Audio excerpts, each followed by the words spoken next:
हैं। हम चर्चा कर रहे हैं इस घृत कुमारी के संदर्भ में, कितना यह गुणकारी है। कमर के दर्द के लिए हमारे पास ऐसे बहुत सारे लोग आते हैं कमर में दर्द की वजह से, जो अपनी कमर को हिला नहीं पाते हैं, चल भी नहीं पाते हैं। कई बार तो जिनको स्लिप डिस्क है, डिस्क की प्रॉब्लम है, उसमें भी यह लाभ करता है। तो जिनको कमर में दर्द है, शाइटिका की प्रॉब्लम है, उनके लिए भी यह, यदि आप, जैसे कि अभी हम चर्चा कर रहे थे कि घृत कुमारी के आप लड्डू बना के खा सकते हैं, हलवा बना के सेवन कर सकते हैं, इसकी रोटी बना करके भी आप खा सकते हैं। आटे के अंदर जो रोटी आप खाते हैं, उस आटे के अंदर आप घृत कुमारी की गुदा मिला करके उस आटे की रोटी बना करके आप सेवन करें, तो आप देखेंगे इससे जो कमर की पीड़ा है, कमर का जो दर्द है, वह भी ठीक हो जाएगा। बहुत ही यह लाभकारी है कमर के दर्द के लिए।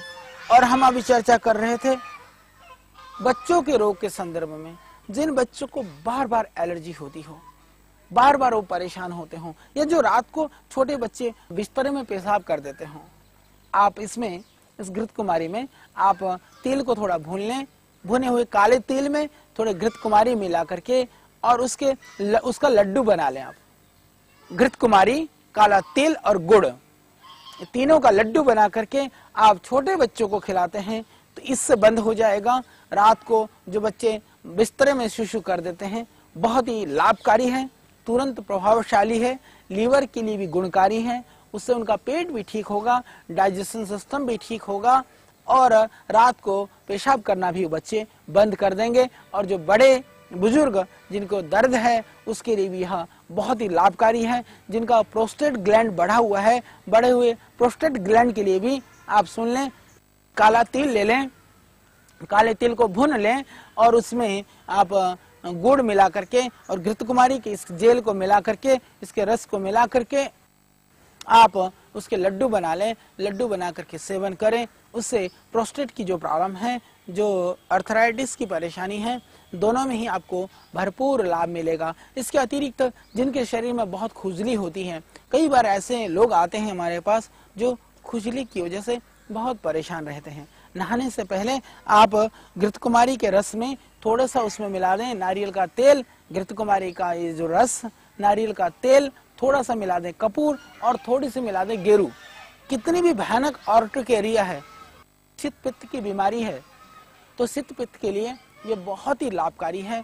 आप उसमें इसको मिला करके, अच्छी तरह से मिला करके इसका आप लेप कर दें। सुबह धीरे धीरे आप पूरे बॉडी में मसाज करें। कितनी भी भयानक खुजली हो रही हो, ये खुजली तुरंत ठीक हो जाएगी। यह खुजली के लिए, ऑर्टिकेरिया के लिए, शीत पित्त के लिए भी बहुत ही गुणकारी है।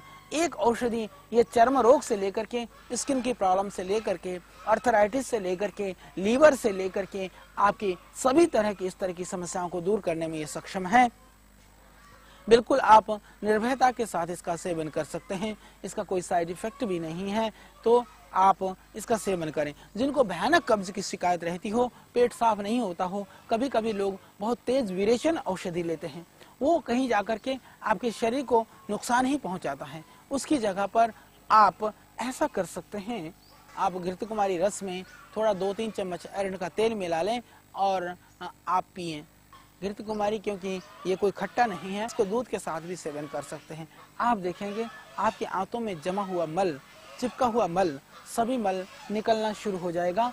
और यह जो आपकी आंतें हैं, आंतों का जो इन्फेक्शन है, या किसी को अल्सर की भी शिकायत है, तो वो शिकायत भी दूर हो जाएगी। ये सर्दी जुकाम नजला में भी बहुत काम करता है। ये एक औषधि, यह हजारों रोगों की दवाई है।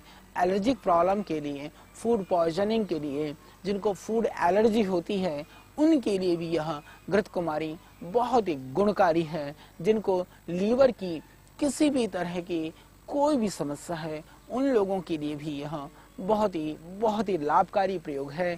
तो आप उन सब रोगों में इसका प्रयोग कीजिए। और यदि आपको कोई भी बीमारी नहीं है, तब भी आप सुबह उठ करके 4-5 चम्मच इस घृत कुमारी के जो स्वरस है, घृत कुमारी का जो रस है, एलोवेरा जो जूस है, उसको आप लेना शुरू कर दें। आप देखेंगे उससे आपकी स्फूर्ति, शरीर की जो ताजगी है, कार्य करने की जो क्षमता है, चाहे वो मानसिक क्षमता है, चाहे वह शारीरिक क्षमता है, उसकी इससे वृद्धि होगी। यह बहुत ही लाभकारी, बहुत ही गुणकारी और बहुत ही चमत्कारिक यह पौधा है, यह औषध है। तो आइए, हमारी देश की मैं समझता हूँ कि आधी से ज्यादा समस्याओं की मुक्ति मात्र हम इस घृत कुमारी के पौधे से कर सकते हैं। तो इसका प्रयोग हम करें और प्रयोग करके इन रोगों से देश को हम बचाएं, स्वयं निरोग रहें और पूरे देश को रोग मुक्त करने में हम इस मिशन में सहभागी बने, साथी बने। आज इसी की आवश्यकता है। आज दूसरे कार्यों से बढ़कर के हमारा शरीर ठीक रहे, इसकी बहुत महत्व आवश्यकता है।